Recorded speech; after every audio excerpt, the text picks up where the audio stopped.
আচ্ছা আচ্ছা জান ভাই, ওকে, এতটুক স্যাক্রিফাইস যেহেতু করতে পারছেন তাহলে আমি বাইকটা নিবো ইনশাল্লাহ। কংগ্রাচুলেশন ভাই, যাও ওনার জন্য ঠান্ডা নিয়ে আসো। Okay sir. আমাদের এখান থেকে বাইক নিতে আসেন, দেখবেন তারপর আপনার পছন্দ হওয়ার পর আপনার বন্ধু বান্ধব যদি কেউ বাইক নিতে চায়, আপনি আপনার নিজ ইচ্ছাতে আমাদের শোরুমে নিয়ে আসবেন। হ্যাঁ অবশ্যই, আমারও ইচ্ছা ছিল ছোটখাটো একটা বাইকের শোরুম দেওয়ার, কিন্তু টাকার অভাবে হলো না। ভাই আপনার বাইকের শোরুমটা তো অনেক বড়, আপনার মান্থলি ইনকাম তো অনেক টাকাই হয়। জি অবশ্যই ইনকাম তো হবেই, কারণ অনেক কষ্টের পরে এইখানে আসতে পারতি, এত বড় একটা শোরুম দিতে পারছি। ভাই যদি কিছু না মনে করেন, আপনার মান্থলি ইনকামটা কত?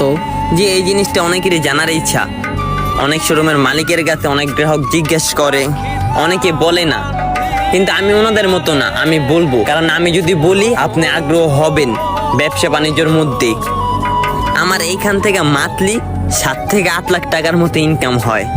যাক আলহামদুলিল্লাহ, ভালো। আপনার জন্য দোয়া করি, সামনে আরো বেশি হবে।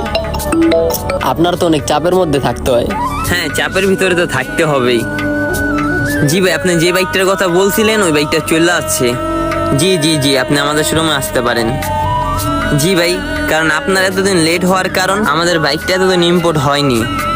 হ্যাঁ ভাই, আপনি আজকে আসতে পারেন, শোরুম খোলা আছে। জি জি ভাই, চাপের ভিতরে তো থাকতে হবে, এত বড় একটা শোরুম, এটা তার কোনো মামুর বাড়ির কথা না। যাক ভাই, সকল কিছুর পরেও আলহামদুলিল্লাহ। আপনি যাওয়ার সময় মনে করে আমাদের এখান থেকে গিভওয়ের টিকিট নিয়ে যাবেন। আমাদের এখানে গিভওয়ে চলছে আইফোন 12 থেকে আইফোন 15 পর্যন্ত।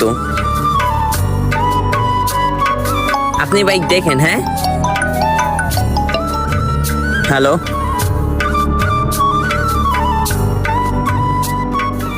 হঠাৎ জীবনে নেমে আসলো এক কাল রাত। আলিপুরদুয়ারে একটি বাজারের ছবি এবং সেখানে ভয়াবহ অগ্নিকাণ্ড। ভয়াবহ অগ্নিকাণ্ডে পুড়ে ছাই ছটি দোকান। প্রথমে একটি কাপড়ের দোকানে আগুন লাগে এবং তারপরে সেখান থেকে আগুন দ্রুত ছড়িয়ে পড়ে পাশের দোকানগুলিতে।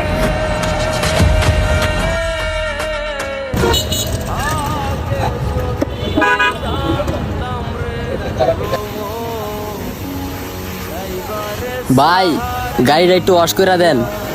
রাহেন রাহেন, সবুর করেন ভাই একটু তাড়া আছে আমার অনেক। কোনটা? ওই যে ওইটা। ভাই এদিকে নেন। আমি যদি ভুল না দেখা থাকি, আপনি ওই বাইকের শোরুমের মালিক না? ওই বাইকের শোরুমের? হ। হ্যাঁ,